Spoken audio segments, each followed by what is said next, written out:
আম hello everyone. আজকে হলো তোমাদের বেসিক্যালি শেখানোর যা, যা আছে সবই মোটামুটি দেখানো শেষ। এখন হলো তোমাদের বেসিক্যালি বাকি আছে হলো যে পুরো টপিকগুলো আমি একটু রিক্যাপ করব যে আমরা কি, কি টপিক শিখলাম এবং এটা কোথায় ফিট করে। ফর এক্সাম্পল আমরা শুরু থেকে শুরু করি যে আমরা কি, কি শিখলাম। তাহলে জিনিসগুলো তোমাদের মাথায় আরো ভালো করে ঢুকবে। Let's start.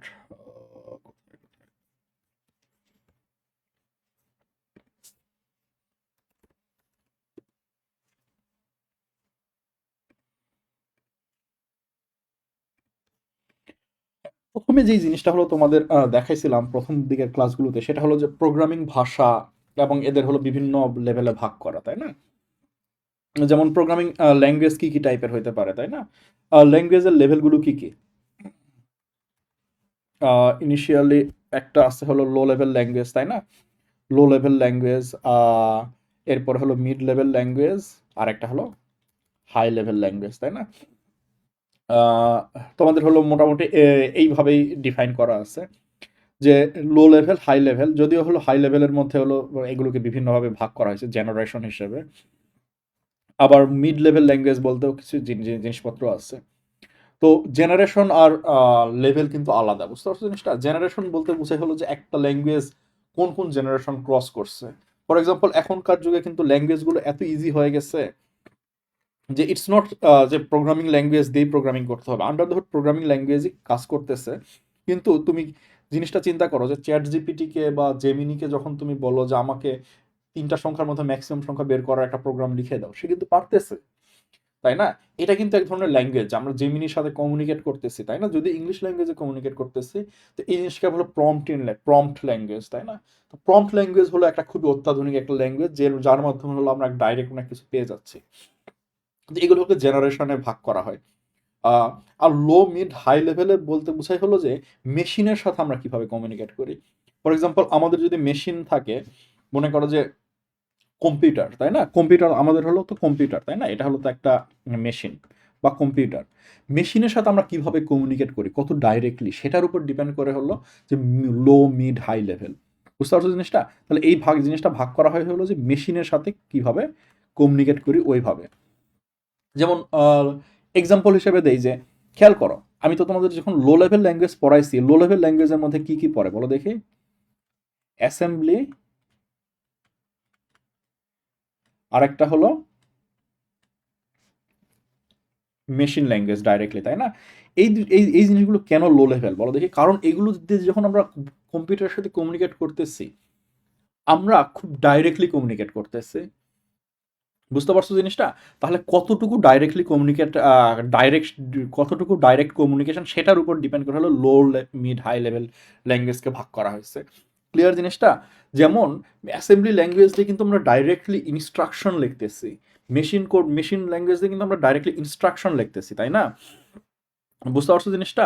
যেমন তোমাদেরকে এক্সাম্পল হিসেবে দেই, একটা একটা কোড আগে লিখি, তাই না? তোমাদের প্রথমে যে যে এক্সাম্পলটা দেখাইছিলাম সেটাই দেখাই।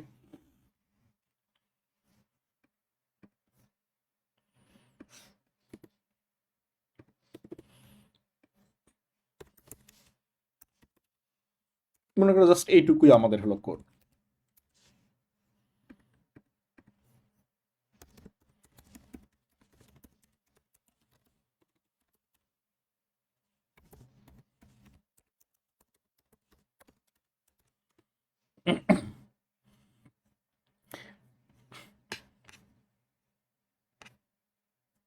খেয়াল করো এখানে, উম, আমরা যখন অ্যাসেম্বলি ল্যাঙ্গুয়েজে কোড করতেছি, তখন দেখো আমরা কিন্তু ডাইরেক্টলি ইনস্ট্রাকশন দিতেছি যে মুভ এক্স ডাটা, কোন রেজিস্টারে কোন ডাটা মুভ করতেছি, কোন রেজিস্টার থেকে কোন ডাটা কপি করতেছি, যেমন 6 অ্যাসাইন করলাম বিএক্স রেজিস্টারে, তাই না?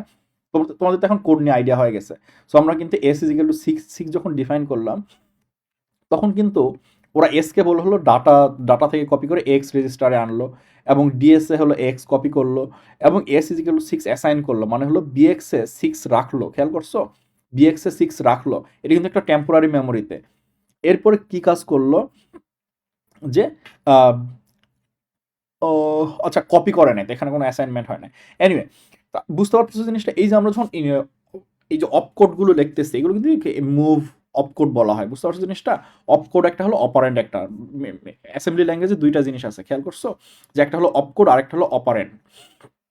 তোমাদের ভালো করে দেওয়া এই যে এখানে লেভেল অপকোড অপারেন্ট কমেন্ট, খেয়াল করো এখানে কিন্তু কমেন্টও দেওয়া আছে। এই যে যেমন সেমিকোলনের পরে এটা কিন্তু কমেন্ট। বুঝতে পারছো জিনিসটা? এগুলো কিন্তু কমেন্ট।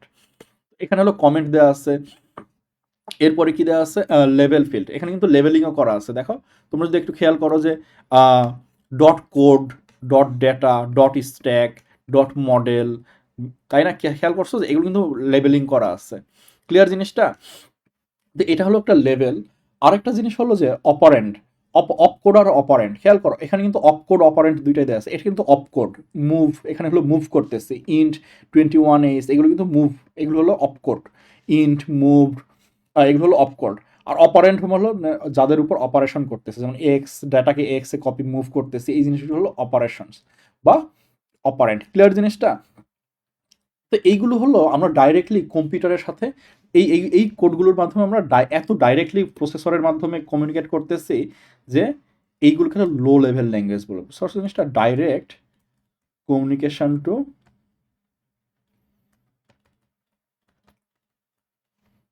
প্রসেসর।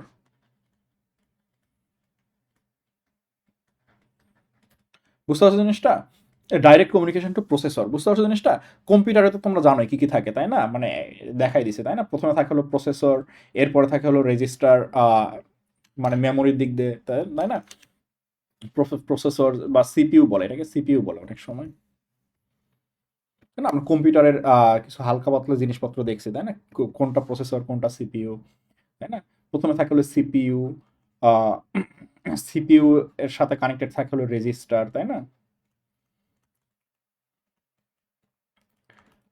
রেজিস্টারের সাথে কানেক্টেড থাকে হলো র্যাম, বা র্যামকে মেমোরিও বলা হয়। প্রথমের ক্লাসগুলোতে এগুলো দেখাইছি। তো আমরা যখন লো লেভেল ল্যাঙ্গুয়েজে লিখি তখন ডাইরেক্টলি হলো আমরা রেজিস্টার আর সিপিইউ এর সাথে কমিউনিকেট করতেছি। বুঝতে পারছো জিনিসটা? এত ডাইরেক্ট আমরা। তো এই জিনিসটাকে বল, এই জন্য হলো এগুলো লো লেভেল ল্যাঙ্গুয়েজ, কত ডাইরেক্টলি কমিউনিকেশন। আর হাই লেভেল ল্যাঙ্গুয়েজ বলতে বোঝাই হলো যে আমরা ডাইরেক্ট কমিউনিকেশন করতেছি না। যেমন খেয়াল করো আমরা যখন সিতে এই কোডটা লিখলাম, আমরা কি প্রসেসরের সাথে ডাইরেক্টলি কমিউনিকেট করতেছি, বলতেছি যে কোনটা কোথায় মুভ করো, কোন রেজিস্টারে কি রাখো? না। এই জন্য এই ল্যাঙ্গুয়েজটাকে বলা হলো হাই লেভেল ল্যাঙ্গুয়েজ। বুঝতে পারছো জিনিসটা? এখন কোন একটা ল্যাঙ্গুয়েজ যে হাই লেভেল ল্যাঙ্গুয়েজ হইলে যে মিড লেভেল ল্যাঙ্গুয়েজ হইতে পারবে না এমন না। মিড লেভেল ল্যাঙ্গুয়েজ হলো এমন একটা ল্যাঙ্গুয়েজ যেটা হলো হাই লেভেল আর লো লেভেলের সাথে তোমাদের মার্জিং ইফেক্টটা ফেলে। বুঝতে পারছো জিনিসটা? মার্জিং ইফেক্ট বলতে হলো দুইটার সাথে কি বলে কানেকশন তৈরি করে। যেমন সিতে কিন্তু আমরা অ্যাসেম্বলি কোডও লিখতে পারি। যেমন মনে করো write assembly code inside a C code to add two numbers. দেখো এখানে খেয়াল করো যে এখানে কিন্তু এমন একটা প্রোগ্রাম যেখানে হলো আমরা সি কোড আছে, খেয়াল করো এটা কিন্তু একটা সি কোড। এটা কিন্তু আমরা একটু অ্যাসেম্বলি কোডেও রাখছি। যেমন আমরা আমরা যদি এটা রান করি, এটা নাও রান হতে পারে, প্রসেসরের উপর ডিপেন্ড করে, বাট আমরা ট্রাই করে দেখতে পারি। হ্যাঁ, এনিওয়ে, তো মেন যে জিনিসটা হলো যে খেয়াল করো আমরা কিন্তু একটা, এটা কিন্তু একটা সি কোড। সি কোডের ভিতরে খেয়াল করো যে আমরা কিছু অ্যাসেম্বলি কোডও লিখে ফেলতে পারছি। তার মানে কি সি এমন একটা ল্যাঙ্গুয়েজ যেখানে এই যে হাই লেভেল ল্যাঙ্গুয়েজটাও লেখা যায়, সাথে করে লো লেভেল ল্যাঙ্গুয়েজও কোড করা যায়। এই জন্য সিকে মিড লেভেল ল্যাঙ্গুয়েজও বলে। তাহলে এখন জিনিসটা ক্লিয়ার যে high level, low level, mid level কি জিনিস? লো লেভেল মানে হলো একদম ডাইরেক্ট কমিউনিকেশন প্রসেসর রেজিস্টারের সাথে। মিড লেভেল মানে হলো যে এমন একটা ল্যাঙ্গুয়েজ যেটা একই সাথে হাই লেভেল ল্যাঙ্গুয়েজও আবার একই সাথে লো ল্যাঙ্গুয়েজের কাজটাও করতে পারে। বুঝতে পারছো জিনিসটা? আর হাই লেভেল ল্যাঙ্গুয়েজ হলো যেটা আমরা প্রসেসরের সাথে ডাইরেক্ট কমিউনিকেশন করি না। ক্লিয়ার জিনিসটা এবার? তো এই জিনিসটাই হলো যে তোমাদের ল্যাঙ্গুয়েজের কত ভাগে ভাগ করা হয়েছে, যে প্রধানত প্রোগ্রামের ভাষাসমূহকে কত ভাগে ভাগ করা হয়। এই জন্য এখানে বলছে প্রধানত দুই ভাগেই কিন্তু ভাগ করা হয়, নিম্ন আর উচ্চ, মানে হাই লেভেল আর লো লেভেল। এর মাঝামাঝিতে যেই জিনিসটা যেটা দুইটার মধ্যে কানেকশন তৈরি করে সেটাকে হলো মিড লেভেল। বুঝতে পারছো? সি একই সাথে মিড লেভেলও ল্যাঙ্গুয়েজ, হাই লেভেল ল্যাঙ্গুয়েজও। তো এটা দেখে কনফিউজ হওয়ার কিছু নাই। আর এরপরে যে জিনিসটা হলো প্রজন্ম, কোন প্রজন্মের ভাষা। প্রজন্ম হলো যে সালের ভিত্তিতে ভাগ করা। বুঝতে পারছো জিনিসটা? যেমন তোমরা জেন জি টার্মটা রিসেন্টলি অনেক শুনছো, তাই না? জেন জি ছাড়াও কিন্তু আরো অনেক টার্ম আছে। Gen X, gen Y, gen Z. Gen ওয়াইকে বলা হয় মিলেনিয়াম, তাই না? জেন জি হলো খুব সম্ভবত 1997 পরে যারা জন্মগ্রহণ করে। জেন ওয়াই হলো মেবি 1980 বা 81 পরে জন্মগ্রহণ করা। বুঝতে পারছো জিনিসটা? এগুলোকে হলো জেনারেশন বলে। ক্লিয়ার জিনিসটা? যে তাহলে এই যে প্রজন্ম বা জেনারেশন যে জিনিসটা আসে সেটা হলো সালের ভিত্তিতে। এই জন্য খেয়াল করো, প্রথম প্রজন্মের ভাষা যেখানে বলছে সেখানে কিন্তু উল্লেখ করছে যে 1945 সাল। এর মানে হলো যে এই প্রথম প্রজন্ম আসছে হলো 1945 সালের পরে। বুঝতে পারছো জিনিসটা? তাহলে 1945 থেকে 50-এর মধ্যে যেই ল্যাঙ্গুয়েজগুলো আসছে সেগুলোকে বলা হয় প্রথম প্রজন্মের ভাষা। এইগুলোর মধ্যে একটা এক্সাম্পল হলো মেশিন ভাষা। দ্বিতীয় প্রজন্ম হলো 1950 থেকে 60-এর মধ্যে যারা আসে, এগুলো হলো অ্যাসেম্বলি ভাষা। 60 থেকে 70-এর মধ্যে যারা আসে, এগুলো হলো উচ্চ স্তরের ভাষা। ক্লিয়ার জিনিসটা? এরপরে হলো যে মানে এগুলোই তো এক্সাম্পল, এগুলো কিন্তু একই যে নাম বলা হচ্ছে এমন না। বুঝতে পারছো? এখানে তোমাদের একটু কনফিউজ করে দেয় যে 60 থেকে 70-এর বিষয় হলো কিন্তু অনেকগুলো ল্যাঙ্গুয়েজ, কোবল আসে, সি আসে, ফোরট্রান আসে, প্যাসকেল আসে। ক্লিয়ার জিনিস? এগুলো সবই হলো 60 থেকে, মানে তৃতীয় প্রজন্মের ভাষা। চতুর্থ প্রজন্মের ভাষা আসে হলো 70-এর পর, যেখানে হলো তোমাদের মনে করো যে সি এর বেটার ভার্সন খুব সম্ভবত বের হয়, যে সি প্লাস প্লাস 70 থেকে 80। ক্লিয়ার জিনিসটা? 80-র পরে আসে হলো জাভা, পাইথন। ক্লিয়ার জিনিসটা? তো প্রজন্মকে ভাগ করা হলো সালের ভিত্তিতে, আর লেভেলে ভাগ করা হলো মেশিনের সাথে কিভাবে কমিউনিকেট করতে পারে এটার এটার ভিত্তিতে। এরপরে আমি তোমাদের ডিটেলসে যাব না, এগুলো তো তোমরা মানে এখন আশা করি বুঝতে পারো যে মেশিন ভাষা কি, অ্যাসেম্বলি ভাষা কি। তোমাদের বই খুব সুন্দর একটা উদাহরণও দিয়ে দিচ্ছে, খেয়াল করছো যে এখানে অ্যাসেম্বলি ভাষায় যদি এরকম একটা ইনস্ট্রাকশন লেখা হয়, এলডিএ মানে হলো অপকোড, 104 অপারেশনস কিছু একটা বোঝায়। বুঝতে পারছো জিনিসটা? তো এখানেই হলো যে ওইটার এলডি এর মেশিন রূপান্তরকে হলো বাইনারি কোড বলে বা মেশিন কোড বলে। এনিওয়ে, এটা হলো তোমাদের বিভিন্ন প্রজন্মের ভাষা দেখানো হয়েছে। এরপর হলো তোমাদের দেখাইছি যে কি কি ভাষা আছে এখন, তাই না?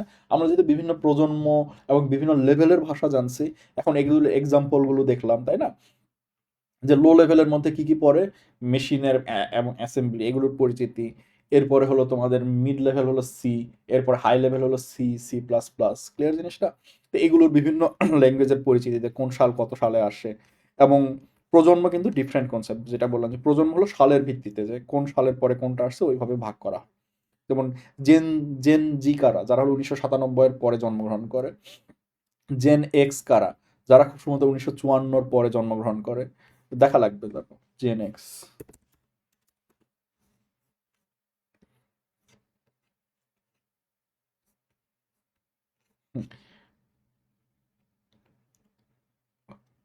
এই যে জেনারেল ডিফারেন্স পিপল গ্রহণ 1965 থেকে 1980, 1965 সাল থেকে 1980 পর্যন্ত বলা হলো জেন এক্স।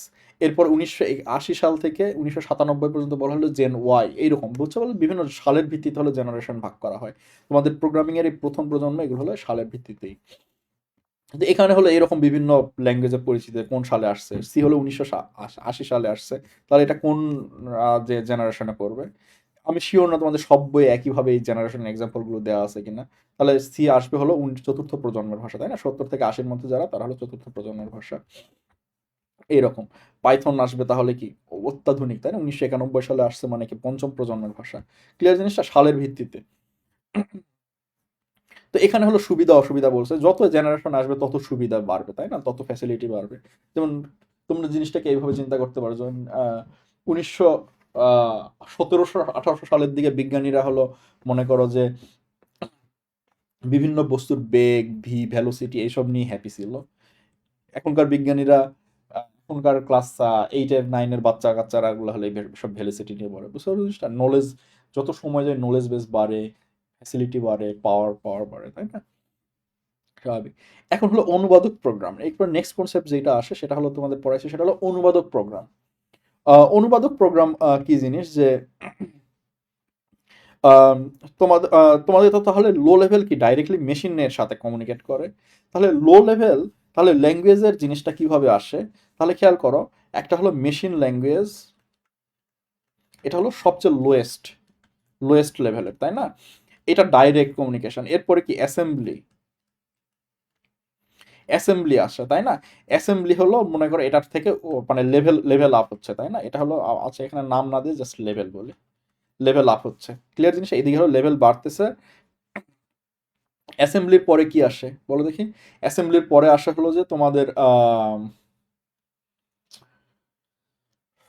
ডাইরেক্টলি মনে করো যে একটা হাই লেভেল ল্যাঙ্গুয়েজ, তাই না? এই দুটোই হলো low, তাহলে এরপর আসবে হলো সি। এই জিনিসগুলোই যখন কনভার্ট, তাহলে একটা সি কোড কি মেশিন তার ডাইরেক্টলি বুঝতে পারবে না? সি কোডকে প্রথমে অ্যাসেম্বলিতে কনভার্ট করা লাগবে, অ্যাসেম্বলিকে মেশিনে কনভার্ট করা লাগবে, তাই না? অনেকগুলো স্টেজ আছে। ক্লিয়ার জিনিসটা? এরপরে এটা হলো কম্পিউটার বুঝতে পারবে। তো এই যে অনুবাদ যে করবে, আমরা তো সিতে লিখি, কিন্তু তো অনুবাদের প্রয়োজন হবে, তাই না? এই অনুবাদক প্রোগ্রামগুলোকেই বিভিন্ন ভাগে ভাগ করা হয়েছে। একটা হলো কম্পাইলার বলে, আরেকটা হলো ইন্টারপ্রেটার বলে। কম্পাইলার আর ইন্টারপ্রেটার, তাহলে এদের কাজ হলো যে কোনো কোডকে অ্যাসেম্বলি কোডে কনভার্ট করা। তাহলে হাই থেকে লো লেভেলে কনভার্ট করার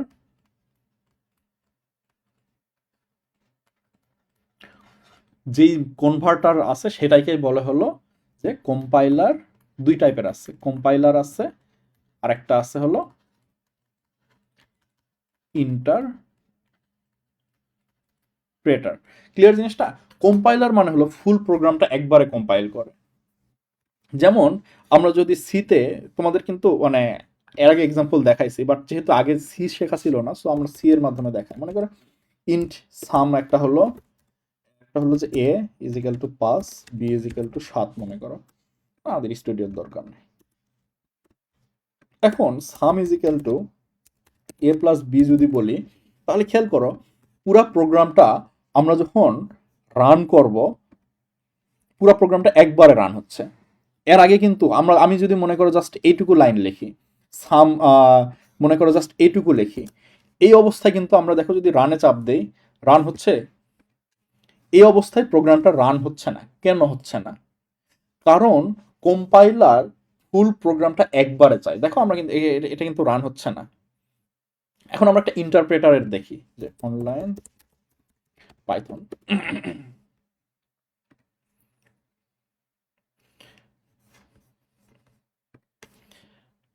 দেখো এখন আমরা যদি এখানে বলি যে সাম এ ইজ ইকাল টু কত ধরছিলাম, 5, সাম লাগবে না আমাদের, পাইথনে ভেরিয়েবলের কনসেপ্টটা আলাদা করে বলা লাগে না, এ ইজ ইকাল টু 5। দেখো আমরা যদি এইটাই জাস্ট রান দেই, রান হয়ে গেল। দেখো দেখো এখানে কিন্তু লেখছে কোড এক্সিকিউশন সাকসেসফুল। বি আবার যদি বি ইজ ইকাল টু মনে করো 7 দেই, হাফ কোড রান হচ্ছে, এই যে কোড এক্সিকিউশন সাকসেসফুল।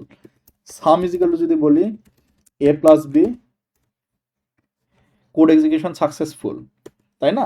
এখন যদি প্রিন্ট করতে চাই, প্রিন্ট সাম, দেখো সাম করছে এবং কোড, তার মানে আমরা কি লাইন বাই লাইন কিন্তু বারবার রান দিয়ে দেখলাম এবং লাইন বাই লাইন কিন্তু এক্সিকিউট হচ্ছে। কিন্তু আমরা যদি সিতে লাইন বাই লাইন এক্সিকিউট করতে যাই, তাহলে কিন্তু জিনিসটা কাজ করে না, তাই না? যেমন প্রথম লাইনটা কি ছিল, ইন্ট মেইন, যদি রান দেই, এই যে কাজ করে নাই, কিন্তু খেয়াল করো নিচে কিন্তু এই যে ইরোর বলতেছে, তাই না? আমরা যদি লাইন পরের দুইটা লাইনে যাই, রান দেই, এই যে আবার এখনো কাজ করলো না। ক্লিয়ার জিনিসটা? এর পরের লাইনে যাই, রান দেই, এখনো কাজ করলো না। ফুল প্রোগ্রামটা যখন লিখবো তখনই একমাত্র কাজ করবে। তাহলে কম্পাইলার আর ইন্টারপ্রেটারের পার্থক্যটা বুঝতে পারতেছো? যে ইন্টারপ্রেটার হলো লাইন বাই লাইন এক্সিকিউট করে, আর কম্পাইলার হলো ফুল প্রোগ্রামটা একবারে নিয়ে এক্সিকিউট করে। তাহলে সুবিধাটা কি হইতে পারে, অসুবিধাটা কি হইতে পারে, তাই না? সুবিধা কি হইতে পারে যে কম্পাইলার অনেক ফাস্ট, তাই না? কারণ কি, কম্পাইলারের ক্ষেত্রে তাহলে হলো তারা যখন ফুল জিনিসটা যখন একবারে নিচ্ছে, একবারে অনেক অপটিমাইজেশন করতে পারতেছে। যেমন মনে করো তোমাদেরকে একটা এক্সাম্পল দেই। আমি মনে করো int I is equal two 0 বললাম, int some is equal two 0 বললাম, 1 থেকে 10 পর্যন্ত সংখ্যাগুলো যোগ করব। I is equal two 0, I is less than 10, 1 থেকে 9 আর কি। তাহলে সাম প্লাস ইকাল টু আই। তোমরা জানলে খুবই অবাক হবা যে এমন কম্পাইলার, এখন কম্পাইলার অপটিমাইজেশন এমন জায়গায় চলে গেছে যে কম্পাইলার এই জিনিসটা কম্পাইল করার আগে ক্যালকুলেশন করে সাম ইজ ইকাল টু, আমরা 0 থেকে 9 পর্যন্ত সংখ্যার সামেশন কি জানি, n ইন্টু n প্লাস 1, তাই না? 9 ইন্টু 9 প্লাস 1 বাই 2, মনে আছে? 1 থেকে পরপর কনজিকিউটিভ নাম্বারের যোগফলের formula n into n plus 1 by 2। Compiler optimization এমন জায়গায় চলে গেছে যে কম্পাইলার এটুকু মুছে ফেলে এটুকু রেখে কম্পাইল করে ফেলে, এই লেভেলের অপটিমাইজেশন গেছে। তারও দেখি তোমাদের এখানে অপটিমাইজেশন এক্সট্রা কম্পাইলার ফ্ল্যাগস। ওকে, অপটিমাইজেশন কি অন করা যায়?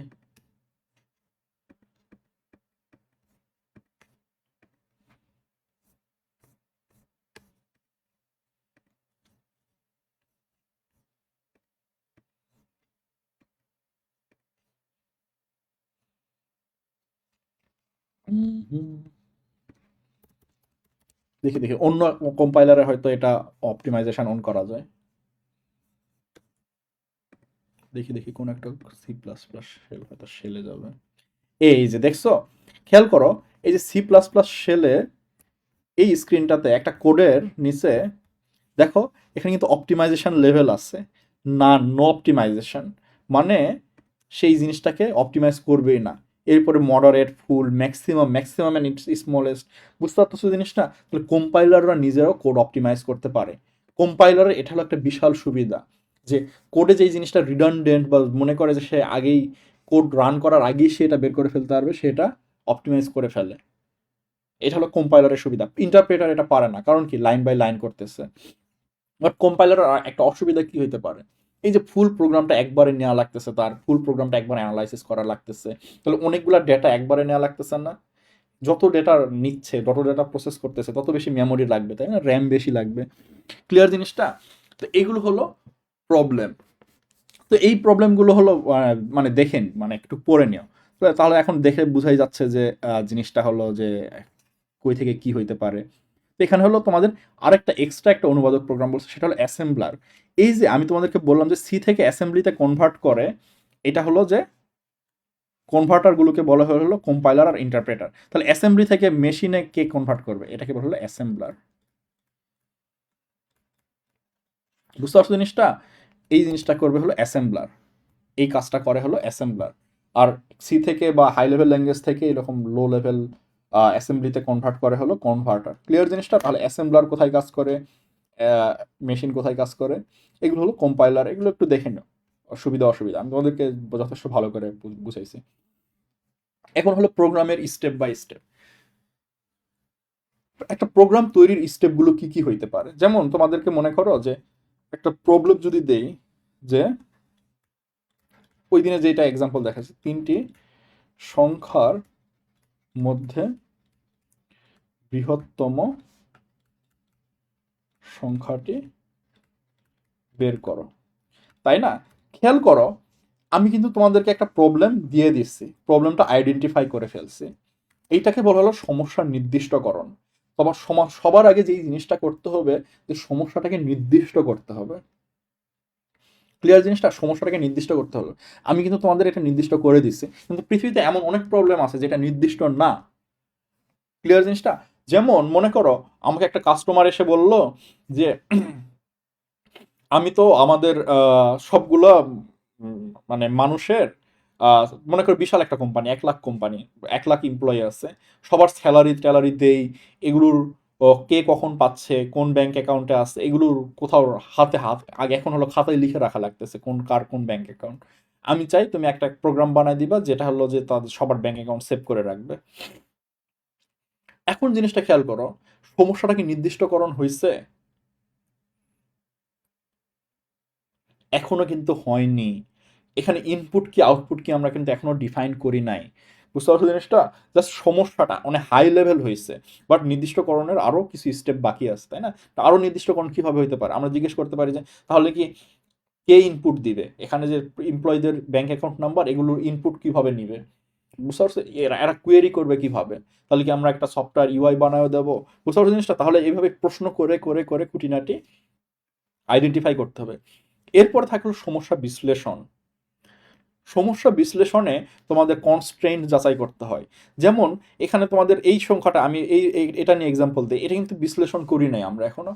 বিশ্লেষণের মধ্যে একটা স্টেপ হইতে পারে যে আমরা যে বলছি 3টি সংখ্যার মধ্যে এগুলো কেমন সংখ্যা, তাই না? এখন যদি ইউজার মনে করো বিশাল একটা সংখ্যা দেয়, যেখানে হলো মনে করো 2 3 3 3 4 7 9, মানে দিতেই থাকে, মনে করো 7 12 3, মনে কর বিশাল সংখ্যা দিল যে 100টা ডিজিট আছে, এত বড় সংখ্যা কি সিতে ডাইরেক্টলি আসবে? না। তাহলে আমাদের সংখ্যার কনস্ট্রেন্ট জানতে হবে। আরেকটা জিনিস জানা লাগবে যে সংখ্যাটি কি ফ্লোটিং পয়েন্ট নাকি ইন্টেজার নাম্বার, তাই না? ইউজার তো আমরা মনে করো প্রোগ্রামটা লিখলাম যে ইন্টেজার ইনপুট নিল, কিন্তু ইউজার দিল মনে করো 2.3, তাহলে কি সমস্যাটা এখনো বিশ্লেষণ হয় নাই। ক্লিয়ার জিনিসটা? তাহলে সমস্যা বিশ্লেষণের স্টেপটা বাকি আছে, যে আমরা বিশ্লেষণ করব যে কি টাইপের হইতে পারে, রেঞ্জ কত, কনস্ট্রেন্ট গুলো যাচাই করবো, তাই না? ক্লিয়ার জিনিসটা? তো যেমন তোমাদের আবার ওই যে এমপ্লয়ীদের ব্যাংক অ্যাকাউন্ট সেভ করার ওখানে এক্সাম্পল দেই। যেমন মনে করো যে আহ, তুমি তুমি কোডটা লেখলা বিশ্লেষণ না করেই। এখন কেউ যদি এখন মনে করো এমপ্লয়ি 12 নম্বর এমপ্লয়ি ব্যাংক অ্যাকাউন্ট জানতে চায়, তোমার সিস্টেম খুবই স্লো, সে মনে করো 5 মিনিট ধরে ঘুরতে ঘুরতে ঘুরতে এরপরে ডেটাটা নিয়ে আসে তোমার দিল, ইউজার কি হ্যাপি থাকবে? তো তোমার এইসব কনস্ট্রেন্ট ডিফাইন করতে হবে, যে একবার যখন সেভ হয়ে যাবে এরপরে কুয়েরি করলে কতক্ষণের মধ্যে দেয়া লাগবে, যদি বলে 5 সেকেন্ড, ওকে ঠিক আছে, এগুলো হলো বিশ্লেষণ। ক্লিয়ার জিনিসটা? এই নির্দিষ্ট গণের পরে বিশ্লেষণ করতে হবে, বিভিন্ন কনস্ট্রেন্ট যাচাই করতে হবে, এরপরে ডিজাইন করতে হবে, তাই না? ডিজাইনের স্টেপ তোমাদের কিন্তু আমি আগে বলে দিচ্ছি, খেয়াল করো ওই গতকালের ক্লাসে কিন্তু আমি ডিজাইনে কয়েকটা স্টেপ পড়াইছি, তাই না? ডিজাইন কি কিভাবে করা যায় বলে দেখি। ডিজাইনের জন্য কয়েকটা টুলস হলো যে ফ্লো চার্ট, এরপরে কি অ্যালগোরিদম, আরেকটা কি সুডো কোড, তাই না? সুডো কোড দেখেই তো মনে হচ্ছে যে সুডো কোড, তাই না? সুডো মানে কি বলো দেখি। সুডো, সুডো মানে কি? Not genuine. দেখো, সুডো মানে হলো নট জেনুইন। সুডো হলো একটা খুব সম্ভবত গ্রিক ওয়ার্ড, যেটার মানে হলো নট জেনুইন, মানে মিথ্যা। তাহলে সুডোর সাথে যখন আমরা কোড লাগাই দেই, তার মানে কি মিথ্যা কোড। এটা কি কোনো কোড? না, এটা কোড না, এটা অনেকটা অ্যালগোরিদমের মতোই। বুঝতে পারছো জিনিসটা? আগের দিন ক্লাসে তোমাদের কিন্তু অনেক টাইপের অনেকভাবে অ্যালগোরিদম লেখা শেখাইছে, সুডো কোডের মাধ্যমে অ্যালগোরিদম লেখা যায়। ক্লিয়ার জিনিসটা? সুডোকোড হলো যে খুবই ইজি, মানে অ্যালগোরিদমে যেমন আমরা ভাষায় অনেক কিছু লিখছি না, সুডোকোড মানে হলো যে আমরা ওই ভাষায় না লিখে, যেমন আমরা অ্যালগোরিদমে কিন্তু মুখে বলতে পারি যে একটি সংখ্যা n ইনপুট নেব, কিন্তু সুডোকোডে এইভাবে ভাষায় লিখলে হবে না, আমরা ওদের বলতে হবে যে n is equal to input bracket, মানে আমাদের ফাংশনালিটির মাধ্যমে বুঝাইতে হবে, অথবা ইনপুট ব্রেকেটের মধ্যে n। ক্লিয়ার জিনিসটা? যেন সংক্ষিপ্তভাবে ইউজার বোঝে যে আমরা কি করতে চাচ্ছি। বুঝতে পারছো জিনিসটা? তো ডিজাইনের কয়েকটা পোর্শন হলো flow chart, algorithm, pseudo code. Clear জিনিসটা? যেমন ফ্লো চার্টের মাধ্যমে আমরা বুঝাইতে পারি যে ইউজার ফ্লো, যেমন ছোটখাটো ব্যাপারে প্রসেস ফ্লো, প্রসেসরও কিন্তু ফ্লো চার্ট রাখতে হবে। যেমন এই সংখ্যাটার জন্য ফ্লো চার্ট কিন্তু খুব ইজি, ওই দিন দেখাইছি। অ্যালগোরিদমও খুব ইজি, কিন্তু আরো বড় সমস্যার জন্য আমাদের একটা ফ্লো চার্টে হয় না, মনে করো 100টা ফ্লো চার্ট লাগতে পারে। তার মনে করো এমন হইতে পারে যে আমরা ইউজারকে বুঝাবো, হ্যাঁ তাহলে তুমি ইনপুট কিভাবে নিবা। ইউজার বলতে পারে যে আমাদের বিভিন্ন এইচআর আছে, এইচআররা হলো জিজ্ঞেস করবে, ফর্ম ফিল আপ করবে, এরপর হলো তারা একটা সিস্টেমে ঢুকে ইনপুট নেবে। তাহলে এই যে প্রসেসটা লিখলাম, যে তাহলে এই প্রসেসটা কোন স্টেপের পর কোন স্টেপে যাবে এগুলোকে দেখানো, এগুলো হলো ফ্লো চার্ট। ক্লিয়ার জিনিসটা? তাহলে ডিজাইনে আসবে হলো যখন flow chart, algorithm, pseudocode, design. Clear জিনিসটা? এবং যেই জিনিসটা বললাম যে বড় প্রবলেমে কিন্তু একটাই অ্যালগোরিদম থাকবে, একটাই ফ্লো চার্ট থাকবে এমন না। একটু একটা বড় বড় স্টেপগুলো হলো আমরা একটা অ্যালগোরিদমে লিখতে পারি, এরপর ওই পরে এক একটা স্টেপকে বিশ্লেষণ করতে আরো ছোট ছোট অ্যালগোরিদম লিখতে পারি। ক্লিয়ার জিনিসটা? এগুলো হলো ডিজাইনের মধ্যে আসে। এরপরের স্টেপটা কি? প্রোগ্রাম ডেভেলপমেন্ট, তাই না? আমরা যেমন গতকাল যে জিনিসটা দেখলাম যে একটা প্রবলেম পাইছিলাম, পাওয়ার পরে হলো ডিজাইন বা ফ্লো চার্ট অ্যালগোরিদম করলাম, লাস্টে কি করলাম? কোডটা লিখলাম, তাই না? এখানে এই প্রোগ্রাম ডেভেলপমেন্ট বলতে কোড লেখাটাই বুঝাইছে। ক্লিয়ার জিনিসটা? এখন খেয়াল করো, কোড লিখে কিন্তু আমাদের গতকালের কাজ শেষ, কিন্তু আরো 3টা স্টেপ এখানে বাকি আছে। এই 3টা স্টেপ হলো বড় বড় প্রোগ্রামে লাগে। যেমন মনে করো প্রোগ্রাম বাস্তবায়ন। প্রোগ্রাম বাস্তবায়ন বলতে কি বোঝায়? প্রোগ্রাম বাস্তবায়ন বলতে বোঝায় যে প্রোগ্রামটা ঠিক মতো কাজ করতেছে কিনা দেখা। এটাও কিন্তু আমরা গতকাল করছি, তাই না? ডেভেলপমেন্ট করার পরে কিন্তু আমরা বলি নাই যে হয়ে গেছে, আমরা কিন্তু রান দিছি, রান দিয়ে কিছু ইনপুট দিয়ে দেখলাম হ্যাঁ ঠিক মতো কাজ করতেছে। এই জিনিসটাকে হলো প্রোগ্রাম বাস্তবায়ন বা টেস্টিং। ক্লিয়ার জিনিসটা? তো এইটাই হলো তোমাদের মানে প্রোগ্রাম বাস্তবায়ন, যে টেস্ট করতে হবে প্রোগ্রামটা, কিন্তু রান করে টেস্ট করতে হবে যেটা কি ঠিক মতো কাজ করতেছে। আর যদি টেস্ট না করো তাহলে কিন্তু ভুলভালভাবে ইউজারের কাছে চলে যাবে, তখন ইউজার হলো বলবে যে হ্যাঁ এটা করলাম কাজ করতেছে না। ক্লিয়ার জিনিসটা? এরপরে লাস্টের ২ টা স্টেপ হলো ডকুমেন্টেশন আর রক্ষণাবেক্ষণ। ডকুমেন্টেশন বলতে বোঝায় হলো যে আ মনে করো তুমি একটা ১,০০,০০০ লাইনের একটা মানে প্রোগ্রাম লিখছো। ১,০০,০০০ লাইন কি কেউ দেখে বুঝবে? কেউ কি পড়া পসিবল এটা? আমরা একটা গল্পের বই পড়তে সময় নেই ১ সপ্তাহ। অনেক তাহলে চিন্তা করো হ্যারি পটারের ৭ টা বই আছে। হ্যারি পটারের ৭ টা বই পড়তে কতদিন লাগবে? আর কতগুলা লাইন আছে? তার তুলনায় প্রোগ্রামের ডকুমেন্টেশন অনেক বেশি লাইন, এবং এটা তো সহজে পড়াও যায় না। একবার লাইন বাই লাইন একটা চিন্তা করতে হয়, কি করতেছে বুঝতে হয়। তো এত বড় প্রোগ্রামের জন্য ডকুমেন্টেশন লেখা লাগে। যেমন মনে করো যে আমরা প্রোগ্রামটাকে যেমন যখন মডুলার করি, তোমরা তো ফাংশন দেখাইছিলাম না? যেমন এখানে মনে করো যে ইনপুট যদি আমরা এ আর বি নিই, মনে করো যে ইন্ট এ ইন্ট বি নিলাম, তাহলে হলো এখানে যদি মনে করো যে স্ক্যান আমরা যদি স্ক্যান করি পার্সেন্টেজ ডি এখানে যদি মনে করো এন্ড এ এন্ড বি লিখি, তো এটা নিয়ে আমরা কোনো একটা কাজ করবো, মনে করো সাম নির্ণয় করবো, তাই না?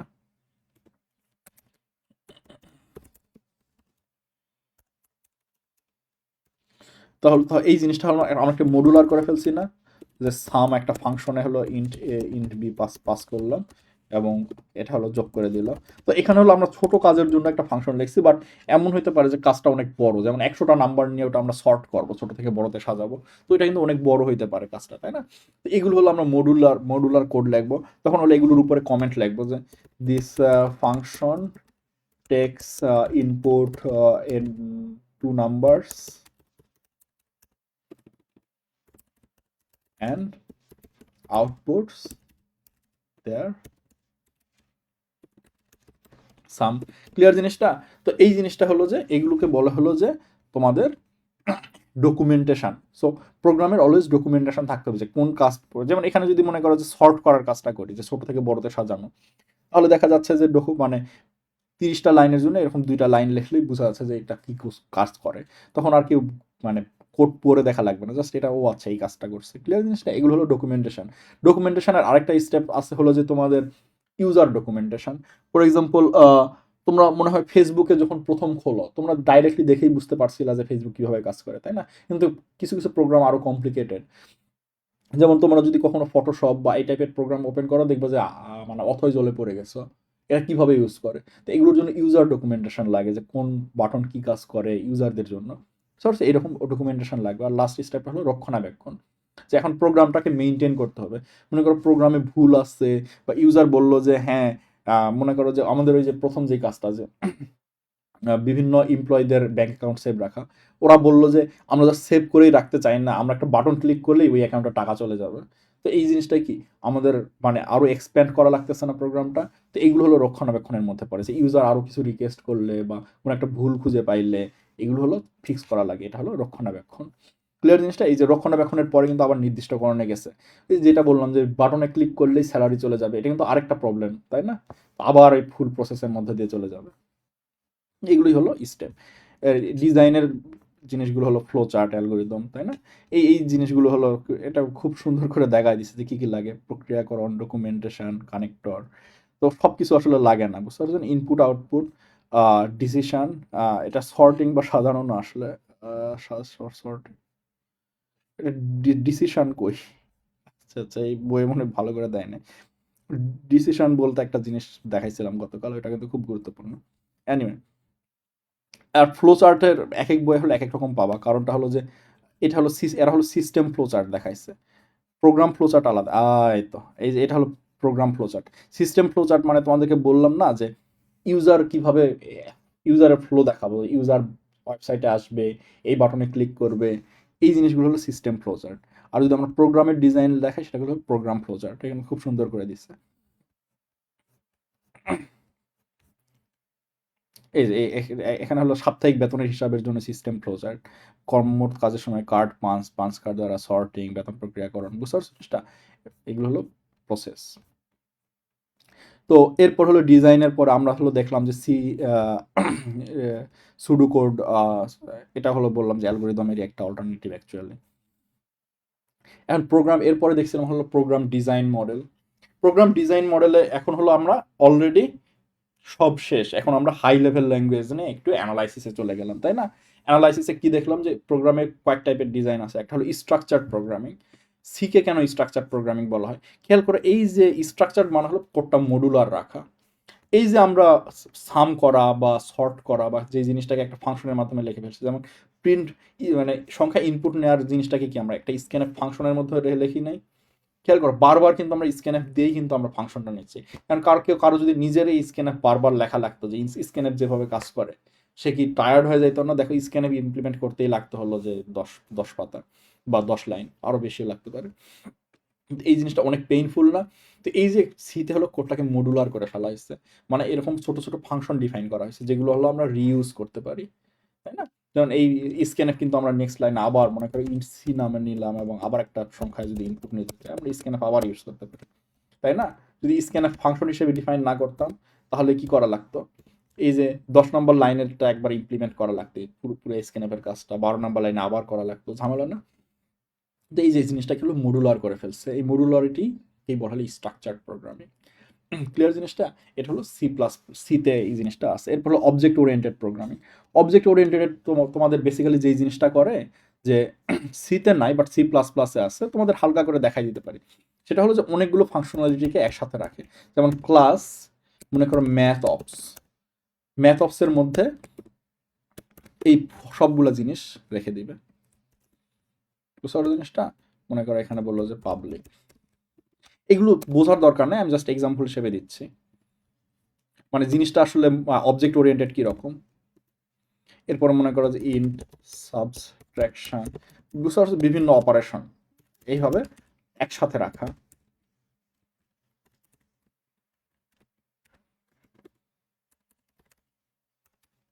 বুঝতে পারছো জিনিসটা? খেয়াল করো, এখানে যেই জিনিসটা করছে, যে এই ক্লাসের আন্ডারে কতগুলো ফাংশনালিটি একসাথে রাখছে না, এটাকে হলো অবজেক্ট ওরিয়েন্টেড প্রোগ্রামিং। বুঝতে পারছো জিনিসটা? এই ক্লাসের বিভিন্ন, এটা ক্লাস আসলে একটা ডেটা টাইপ। এই ক্লাসের যদি ভেরিয়েবল ডিক্লেয়ার করি, সেই জিনিসটাকে বলা হলো যে, যেমন মনে করো যে আমরা যদি বলি যে ম্যাথ অফস এ, খেয়াল করো এটা কিন্তু একটা ডেটা টাইপ, এ নামের একটা ম্যাথ অফস ডিফাইন করলাম। তো এই জিনিসটাকে হলো ওই ক্লাসের একটা অবজেক্ট, এই এ হলো ওই ক্লাসের একটা অবজেক্ট। ক্লিয়ার জিনিসটা? এই জিনিসটা হলো অবজেক্ট ওরিয়েন্টেড প্রোগ্রামিং। তো অবজেক্ট ওরিয়েন্টেড প্রোগ্রামিং এর কিছু বৈশিষ্ট্য আছে, তাই না? আচ্ছা, স্ট্রাকচার প্রোগ্রামিং এ কিন্তু তোমাদের কিন্তু অনেক কিছু দেখাইছে, যে কি কি সিকোয়েন্সিয়াল স্ট্রাকচার, লুপ থাকবে, ডিসিশন নিতে পারবে, ইফ এলস। কারণ অবজেক্ট ওরিয়েন্টেড তাহলে কি কি থাকবে? খেয়াল করো, পলিমরফিজম, ইনহেরিটেন্স আর ইনক্যাপসুলেশন, এই তিনটা জিনিস থাকবে। পলিমরফিজম কি জিনিস? পলিমরফিজম মানে হলো একই ফাংশন বিভিন্নভাবে লেখা। যেমন খেয়াল করো, আমি কিন্তু তোমাদের এই কোডটা লিখছি, দুইটাই কিন্তু ইন্টিজার ইনপুট নিচ্ছে, কিন্তু আমরা পলিমরফিজমের সুবিধা কি, আমরা আরও একটা কোড লিখতে পারবো সেম ফাংশন। দেখো ফাংশনের নাম কিন্তু সেম দিচ্ছি, কিন্তু এবার ইনপুট নিতে পারবো হলো ফ্লোট বি, রিটার্ন বি। সিতে যদি আমরা এই কাজটা করতাম, যে একই ফাংশন নাম কিন্তু ডেটা টাইপ আলাদা, ইরোর দিত। কিন্তু এখানে অবজেক্ট ওরিয়েন্টেড প্রোগ্রামিংয়ে ইরোর দিবে না। অবজেক্ট ওরিয়েন্টেড প্রোগ্রামিংয়ে ফাংশনের সাথে এর ডেটা টাইপটাকে অ্যাসোসিয়েট করা হয়। সব জিনিসটা, সো কোনো ইনপুট যদি ডিফারেন্ট হয়, তাহলে ফাংশনটাকে সে ডিফারেন্টলি দেখে। এটাই হলো যে তোমার পলিমরফিজম। এর ফলে ইনহেরিটেন্স, বুঝতে পারছো জিনিসটা? ইনহেরিটেন্স কীরকম? এই যে আমরা একটা ম্যাথ অপস ডিফাইন করলাম না, এগুলো কিন্তু বেসিক ম্যাথ অপস, তাই না? আমরা এটাকে রিনেম করে মনে করে বললাম যে বেসিক ম্যাথ অপস। এরপর মনে করো আমরা চাইলে আরেকটা ক্লাস ডিফাইন করতে পারি, অ্যাডভান্সড ম্যাথ অপস। এটা কি করতে পারে, যে বেসিক ম্যাথ অপসটাকে এক্সটেন্ড করতে পারে। বেসিক্যালি এখানে যে জিনিসটা হলো যে অ্যাডভান্স ম্যাথ অপসের মধ্যে বেসিক ম্যাথ অপসে যা যা আছে পাবলিকলি ডিফাইন্ড, সব কিছু হলো অ্যাডভান্স ম্যাথ অপসের মধ্যেও নিয়ে আসলাম। এটা হলো ইনহেরিটেন্স। তাহলে অ্যাডভান্স ম্যাথ অপস, যদিও আমরা অ্যাডভান্স ম্যাথ অপসে কিছু লিখি নাই, কিন্তু যদি আমরা অ্যাডভান্স ম্যাথ অপস মনে করো এক্স ডিফাইন করলাম, এক্স অবজেক্ট, তাহলে এক্সের মধ্যেও মাধ্যমে আমরা সাম করতে পারবো, সাবস্ট্রাকশন করতে পারবো। কারণ কি অ্যাডভান্স ম্যাথডস কি বেসিক ম্যাথডসের সব প্রপার্টি ইনহেরিট করছে। ক্লিয়ার জিনিসটা? এটাকে বলে ইনহেরিটেন্স। এই অবজেক্ট ওরিয়েন্টেড প্রোগ্রামিংয়ে এই ইনহেরিটেন্স জিনিসটাও আছে। ক্লিয়ার জিনিসটা? যে চাইল্ড থেকে প্যারেন্ট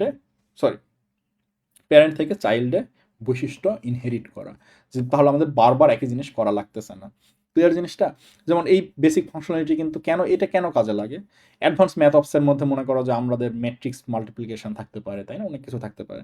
তো এরপর আরেকটা ক্লাস ডিফাইন করতে পারি, যেটা মনে করো আরও অ্যাডভান্স রোটেশন বা এই টাইপের অ্যাডভান্স ম্যাথ ট্যাথ করে। ক্লিয়ার জিনিসটা? Translation, rotation. তো ওইটাও কিন্তু আবার বেসিক মেথডসটাও লাগবে। ক্লিয়ার? তো এই জন্য হলো তোমাদের ইনহেরিটেন্স লাগে। এরপর হলো ইনক্যাপসুলেশন। ইনক্যাপসুলেশন মানে হলো যে মানে এখানে খেয়াল করো, একটা কিওয়ার্ড বলছিলাম যে পাবলিক, আরেকটা কিওয়ার্ড আছে সেটা হলো যে প্রাইভেট। এখানে যদি আমরা প্রাইভেটের মধ্যে ইন্ট মনে করো পিভিটি নামে একটা ফাংশন ডিফাইন করলাম, এই যে এইটাকে হলো প্রাইভেট ফাংশন, মানে এই ফাংশনটা এই ক্লাসের কেউ ছাড়া আর কেউ দেখতে পারবে না। যেমন আমরা যত এখানে অবজেক্ট এ ডিফাইন করি, এ কখনো প্রাইভেট এই ফাংশনটাকে দেখতেই পাবে না। তাহলে এই প্রাইভেট ফাংশনটা ভিজিবল কার কাছে? অনলি এই সাম ফাংশন আর এই সাবস্ট্রাকশন ফাংশনের কাছে। ইভেন অ্যাডভান্স ম্যাথডসও এই প্রাইভেটটাকে ইনহেরিট করবে না। বুঝতে পারছো জিনিসটা? এটা হলো ইনক্যাপসুলেশন। খেয়াল করো, আমরা কিন্তু তাহলে ক্লিয়ারলি ডিফাইন করলাম যে কোন জিনিসটা হলো জাস্ট ক্লাসের মানুষজনই দেখবে, ওই ক্লাসের মানুষজন, বাইরের মানুষজন দেখবে না। এটা হলো ইনক্যাপসুলেশন। ক্লিয়ার জিনিসটা? এই কয়টা প্রপার্টি হলো তোমাদের থাকে। এরপরে হলো তোমাদের যে visual programming, event driven. Visual মানে তো বুঝতে পারতেছো যে মানে গ্রাফিক্যাল ইউজার মাধ্যমে হলো তোমাদের প্রোগ্রামিং করে, ভিজুয়াল C++, ভিজুয়াল বেসিক। তারপরে ইভেন্ট ড্রাইভেন। ইভেন্ট ড্রাইভেন তোমাদের সবচেয়ে কমন এক্সাম্পল হলো যে ইউআই, তাই না? যেমন মনে করো যে আমি যখন ইভেন্ট ড্রাইভেন কীরকম, এই যে আমি যখন এখানে রান বাটনে ক্লিক করলাম না, খেয়াল করো এখানে কিন্তু প্রোগ্রামটা রান হওয়া শুরু করলো। তাহলে কি বেসিক্যালি এই ওয়েবসাইটটা কি আমার এই রান ক্লিক করার ইভেন্টটা ক্যাপচার করছে, ক্যাপচার করে under the hood say code call মানে বিভিন্ন জিনিসপত্র ফাংশন কল করছে না? এইটাকে বলে ইভেন্ট ড্রাইভেন প্রোগ্রামিং। মানে সে প্রোগ্রামটা ওয়েট করতেছে ইভেন্টের জন্য, ইভেন্ট পাইলে সে ওটাকে ফাংশনালিটিতে কনভার্ট করে। ক্লিয়ার জিনিসটা? এরপরে হলো ডিবাগিং। এগুলো তো বুঝতে পারছো যে ডেটা ভুল, যুক্তি, সিনট্যাক্স ভুল। এটা এই প্রোগ্রামে এখন কি ভুল আছে বলো দেখি? সিনট্যাক্স ভুল, তাই না? তাই না? কারণ কি সিনট্যাক্স এরর বলছে। কম্পাইলার যেগুলো ধরতে পারে সেগুলো হলো সিনট্যাক্স এরর। আর যেগুলো হলো আমরা ভুল করি, যেমন আমরা মনে করো সাম এ আর বি সাম করার সময় ভুলে আমরা a+b+1 লিখলাম, কম্পাইলার কিন্তু এরর দিবে না, কিন্তু আমরা কি এ আর বি সাম করলাম না, ভুল সাম করছি, তাই না? এগুলোকে হলো তোমাদের লজিক্যাল এরর বা যুক্তিগত ভুল। আর ডেটা ভুল মানে হলো যে ইনপুটই ভুল দেওয়া। মনে করো যে আমরা ফ্লোটিং পয়েন্ট ইনপুট দিলাম, আমাদের সাম ফাংশনটা নিবে হলো ইন্টিজার, আমরা ফ্লোটিং পয়েন্ট দিলাম, এগুলো হলো ডেটা। এরপর হলো সি প্রোগ্রাম দেখলাম, সি আর C++। হলো basically object oriented programming language, আর সি হলো স্ট্রাকচার প্রোগ্রামিং ল্যাঙ্গুয়েজ। তো সিতে আমরা কি কি শিখছি? বিভিন্ন ভেরিয়েবল ডিক্লেয়ার করা, তাই না? এই ভেরিয়েবলগুলোর মধ্যে বিভিন্ন অপারেশন ডিফাইন করা। এই অপারেশন কম্পিউটার সায়েন্স খুবই সিম্পল। বুঝতে পারছো জিনিসটা? যেমন আমি তোমাদেরকে বুঝাই যে আমরা মনে করো যখন আমরা ইন্ট এ আর ইন্ট বি ডিফাইন করলাম, আমরা কিন্তু অনেক সময় মানে ইফের ভিতর আমরা কি চেক করলাম যে এ আর বি কি ইকুয়াল কিনা।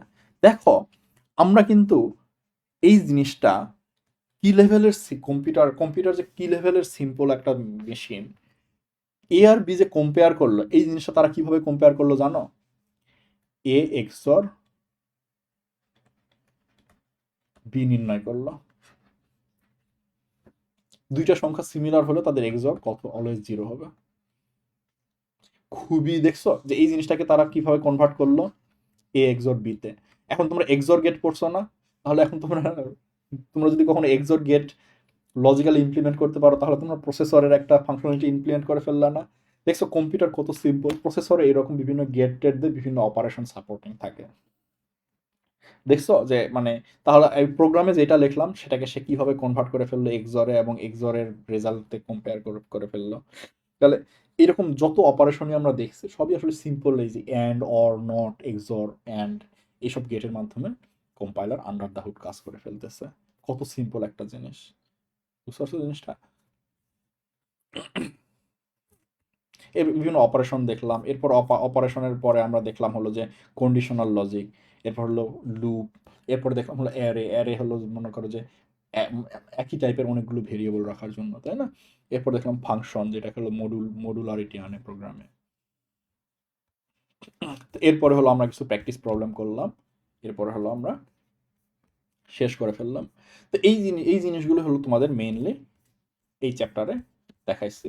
তো প্রোগ্রামিং জিনিসটা আসলে খুবই ইজি। তোমরা যদি সি একবার ভালো করে শিখতে পারো তাহলে কিন্তু এটার সাথে অন্যগুলো এখন ইজিলি রিলেট করতে পারবে, তাই না?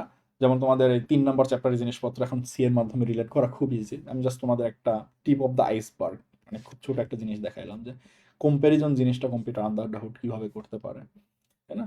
যোগ বিয়োগ সবই আসলে বিভিন্ন গেটের মাধ্যমেই করে।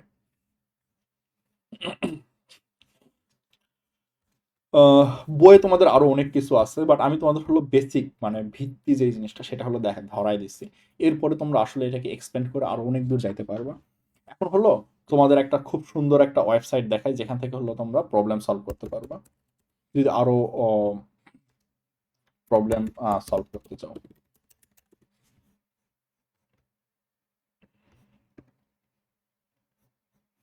এই যে এখানে হলো তোমাদের 52টা প্রবলেম আছে। এই জিনিসগুলো তোমরা প্র্যাকটিস করতে পারো। আমি তোমাদের এটা দিয়ে দিলাম।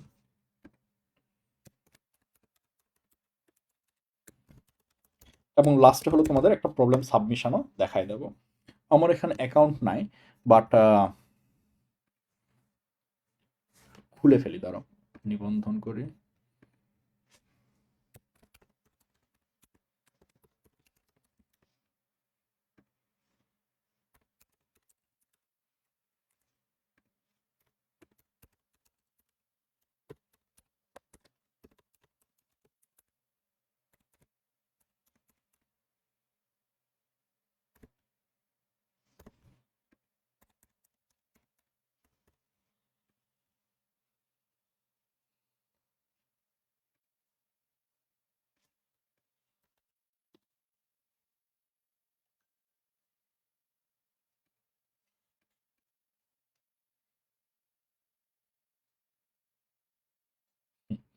তোমাদের একটা প্রবলেম সাবমিশন দেখায় দেয়।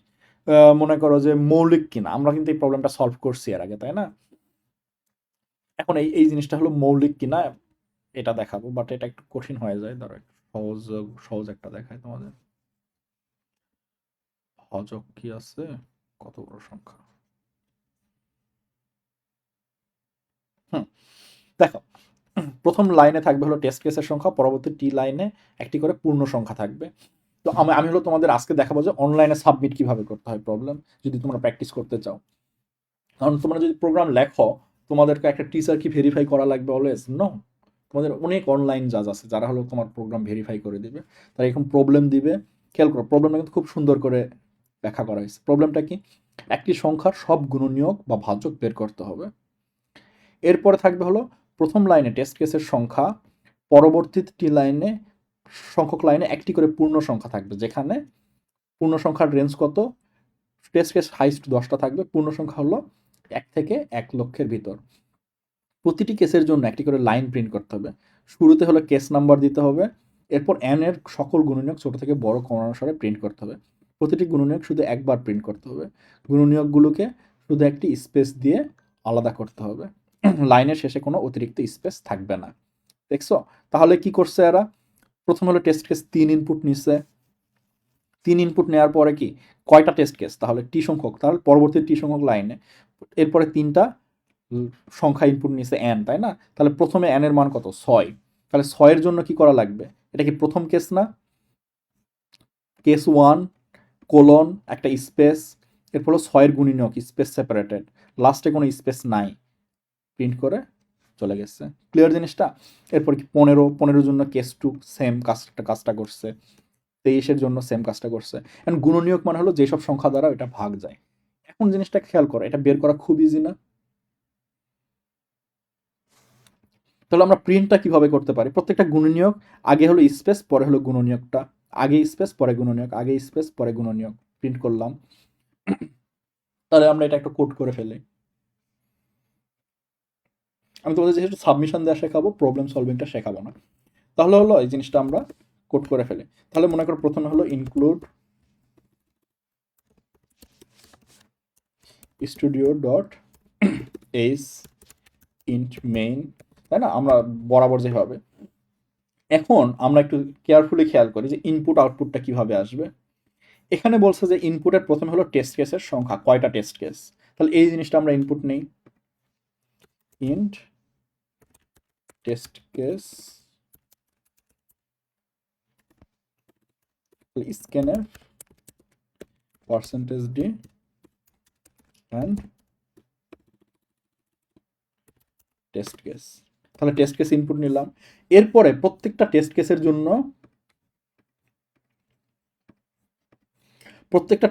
জন্য কি করতে হবে, একটা করে সে নাম্বার দিবে। তাহলে সে 3টা নাম্বার দিবে। তাহলে প্রথমে একটা নাম্বার ইনপুট নেব, ওই নাম্বারের সবগুলো কেস আউটপুটে দেব। ক্লিয়ার জিনিসটা? তাহলে জিনিসটা একটু দেখি যে তাহলে ফর ইন্ট কেস নং তাহলে কত থেকে শুরু করবো? 1 থেকে শুরু করব। কেস নং is less or equal than T test case, তাই না? কেস নং প্লাস প্লাস, তাহলে কি আমরা টি সংখ্যক বার মানে কেস নং সংখ্যক বার কেস নং 1 থেকে শুরু করে যতগুলো থাকবে ততগুলো আগাবো। কারণ প্রত্যেকবার কি করব, প্রত্যেকবার হলো হয়ে গেল একটা করে সংখ্যা ইনপুট নেব, তাই না? 6 ইনপুট নেব। তাহলে কি একটা এন্ড ডিফাইন করি, scanf এ সংখ্যাটা ইনপুট নেই %d এন্ড এখন হলো এন্ড এর সব ডিভিজর প্রিন্ট দেব। ফর তাহলে কত থেকে শুরু করব? i থেকে n পর্যন্ত একটা লুপ চালাবো না? লুপ চালাই যে কাজটা করব সেটা হলো ইফ যদি n কে i দ্বারা ভাগ করা হয়, ভাগশেষ যদি 0 হয় তাহলে তো ভাগশেষ মানে বিভাজ্য হবে, তখন কি i প্রিন্ট দেব, তাই না? প্রিন্টের কনসেপ্টটা কি? স্পেস এরপরে হলো %d। তাহলে কিন্তু আমরা এখানে কিন্তু বলে দিচ্ছি যে খেয়াল করো যে এখানে যে ইনপুট দিচ্ছে না, লাস্টে কিন্তু স্পেস নাই। খেয়াল করো 6 এর পরে কিন্তু স্পেস নাই। তাহলে কি 1 এর আগে একটা স্পেস আছে, 2 এর আগে একটা স্পেস, আমরা তাহলে ওইভাবে হলো আমরা সাজাবো। তাহলে %d i, তাই না? এরপরে সবগুলো প্রিন্ট দেওয়া শেষে কি খেয়াল করো, আউটপুটে সবগুলো প্রিন্ট দেওয়ার শেষে 6 পর্যন্ত সব ভাগশেষ প্রিন্ট দিচ্ছে। এরপর কি একটা নতুন একটা লাইনে চলে গেছে না? নতুন লাইনে গিয়ে নতুন কেস শুরু করছে। তাহলে একটা নিউ লাইন প্রিন্ট দিতে হবে সব বিভাজ্য। তাহলে প্রিন্টের একটা নিউ লাইন প্রিন্ট দিয়ে দেই।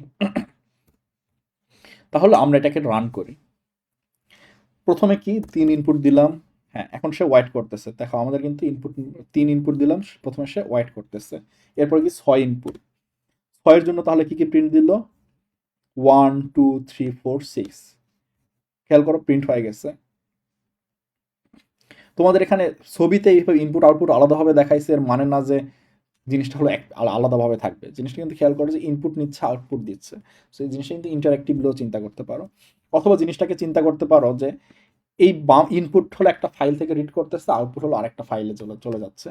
যেন আমরা এখানে হলো ইনপুট আউটপুট একই জায়গায় রাখতেছি, কিন্তু জিনিসটাকে চিন্তা করো যে দুইটা টার্মিনাল, একটা টার্মিনাল হলো আমরা ইনপুট দিচ্ছি আর একটা টার্মিনাল হলো আউটপুট প্রিন্ট হচ্ছে।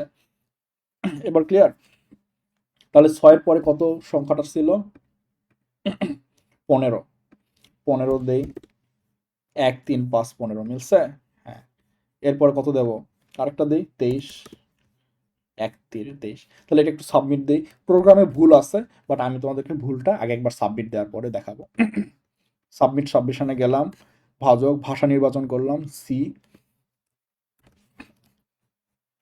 সাবমিট দেই, দেখি কি বলে। খেয়াল করো সাবমিশন কিন্তু সাকসেসফুল হয়েছে, কিন্তু আমাদের রেজাল্টটা কিভাবে দেখবো? দেখো আমার সাবমিশনটা কি হয়েছে? রং অ্যান্সার খাইছে, তাই না? রং অ্যান্সার মানে হলো যে তারা যেটা চাচ্ছে সেটা আউটপুট দেই নাই, কিন্তু আমি তো দেখলাম ঠিক মতোই দিচ্ছি, তাই না? কই গেল?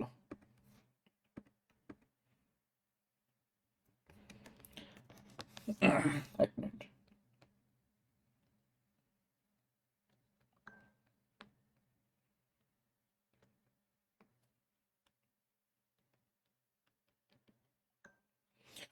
কিন্তু আমরা তো ঠিক মতোই দিচ্ছি। তখন আমরা একটু কেয়ারফুলি অবজার্ভ করে দেখি যে আসলে কি ঠিক মতো দিচ্ছে কি। দেখো 6 এর জন্য প্রিন্ট করছিল এইটা, কিন্তু ওরা চাইছিল কি? ওরা চাইছে যে প্রথমে হলো কেস 1 : এই জিনিসটা আমরা মিস করছি, তাই না? ওরা basically line word by character মিলায় দেখে ঠিক হয়েছে কি হয় নাই। ক্লিয়ার জিনিসটা? এই জন্য প্রত্যেকটা ক্যারেক্টার বাই ক্যারেক্টার মিলা লাগে।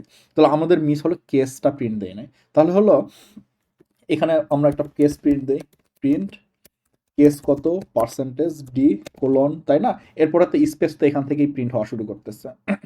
তাহলে এখানে কি হবে, কেস নো, তাই না? তাহলে এবার রান করে দেখি, 3 6 জন্য খেয়াল করে এবার কিন্তু মিলে গেছে। কেস 1 1 2 3 4 5, এরপরে কি 15 23। ক্লিয়ার জিনিসটা? দেখছো পুরাটা মিলে গেছে। এবার দেখো তুমি যদি ইনপুটটাকে আলাদা করে ফেলো আর আউটপুটটাকে আলাদা করে ফেলো, আউটপুট কিন্তু মিলে যাচ্ছে ওরা যে যা দিছে সেটার সাথেই। তো তাহলে এখন কি করতে পারি, আরেকটা ব্যাপার, তারা যে সবসময় এটা হলো এক্সাম্পল একটা ইনপুট দিচ্ছে, নমুনা। এর মানে যে এটা দিয়ে টেস্ট করবে, আরো অনেক ইনপুট দেওয়া তারা টেস্ট করবে। যেমন আমরা কিন্তু অন্য ইনপুটও দিতে পারি, মনে করো যে 2 দিয়ে 24 দিলাম একবার, এরপরে হলো দিলাম যে 2 দিলাম, খেয়াল করছো মিলছে, তাই না?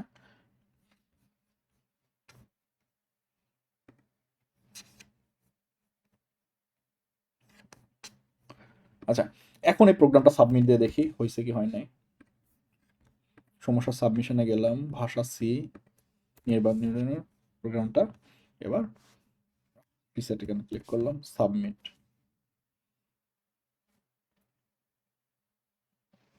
Submission successful. এখন খেয়াল করো এখানে কিন্তু মেসেজ আসছে সাবমিশন অ্যাকসেপ্টেড। তাহলে আমরা সাবমিশনে গিয়ে দেখি, দেখো আমার লাস্ট সাবমিশনটা কি হয়েছে, অ্যাকসেপ্টেড হয়েছে। এসি মানে হলো যে অ্যাকসেপ্টেড হওয়া, রং অ্যান্সার মানে হলো যে রেজাল্ট ঠিক মতো দেয় নাই, আরই মানে হলো রান টাইম এরর, মানে প্রোগ্রামটা রান করতে করতে ক্র্যাশ করছে। বুঝতে পারছো জিনিসটা? এখানে সাহায্যে গেলে খুব সম্ভবত এগুলো দেখাবে, বহুল জিজ্ঞাসিত প্রশ্ন এবং উত্তর। হ্যাঁ, নাই, ওরা মনে হয় মেনটেন করে না। এনিওয়ে এখন তো ক্লিয়ার হয়েছে সাবমিশন রং অ্যান্সার, মানে এসি হওয়ার আগ পর্যন্ত বুঝবা যে তোমাদের প্রোগ্রামে কোনো না কোনো ভুল আছে। আর এই রান টাইম এরর খাওয়া মানে হলো যে প্রোগ্রামটা রান করতে করতে ক্র্যাশ করছে। আর কি কি আছে, ওয়া মানে হলো যে রং অ্যান্সার। ক্লিয়ার জিনিসটা? তো তোমাদের হলো আমি এই দুটা জিনিস দিয়ে দিই যে আমি কোন প্রবলেম সলভ করছি।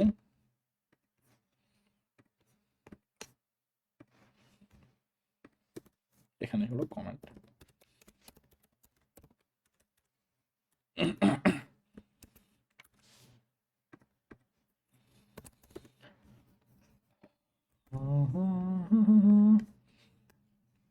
তাহলে বেসিক্যালি এই ওয়েবসাইটের মাধ্যমে হলো তোমরা মানে অনলাইনে দেখে দেখে হলো প্র্যাকটিস করতে পারবা যে প্রোগ্রামটা ঠিক হয়েছে কি হয়েছে হয় নাই। কারণ বারবার তো অনলাইন সাবমিশন বারবার কিন্তু মানে দেখে মানে কেউ তো আর ভেরিফাই করতে আসবে না। সো অনলাইন যা যদি ভেরিফাই করে দেয় জিনিসটা কিন্তু খুব ভালো। ক্লিয়ার জিনিসটা? যাদের অনলাইনে যা প্রশ্ন হলো এখানে দেখা যাচ্ছে। তো এইটাই হলো তোমাদের মোটামুটি প্রোগ্রামিং। আজকের এই লাস্টে অনলাইন যা সাবমিশন হলো, যারা আরও একটু ইন্টারেস্টেড, যারা আরও কিছু শিখতে চাও তাদের জন্য খুব ভালো। আমি সাজেস্ট করবো যে শেখার শেষ নেই। এবং প্রোগ্রামিং জিনিসটা এমন একটা জিনিস যে পুরো পৃথিবী টেকনোলজির উপর ভিত্তি করে তৈরি। এই যে এখন চিকিৎসাবিদ্যা, সেটাও দেখবো যে কয়েকদিন পর টেকনোলজির উপর ভিত্তি করে হচ্ছে। কারণ এমন সব মেশিন আছে সার্জারির জন্য যেগুলো হলো খুব ক্রিটিক্যাল, যেগুলো হলো কোনো একটা সফটওয়্যার দ্বারা তৈরি। বুঝতে পারছো জিনিসটা? পৃথিবী টেকনোলজির উপর খুব ডিপেন্ডেন্ট হয়ে যাচ্ছে। তো প্রোগ্রামিং আসলে খুব বেসিক একটা স্কিল যেটা সবসময় কাজে লাগবে। তো আশা করি হলো তোমাদের এখন পর্যন্ত যা যা পড়াইছি হালকা হলো, আমি কখনো এক্সপেক্ট করি না যে আমি যা পড়াবো 100% তোমরা বুঝতে পারবা। যদি 20% বোঝো, দ্যাটস এ স্টার্ট। আবার ভিডিওগুলো দেখো, আবার একটু প্র্যাকটিস করো, 20কে 30-এ নিয়ে যাও। 60% বুঝলেও খুব ভালো। 60% বুঝলেও আমি অনেক খুশি যে আমি অ্যাটলিস্ট কিছু বুঝাইতে পারছি। এইভাবে আস্তে আস্তে নিজেদের বোঝাটা বাড়াও। প্রোগ্রামিং জিনিসটা খুব কাজে দিবে সামনে।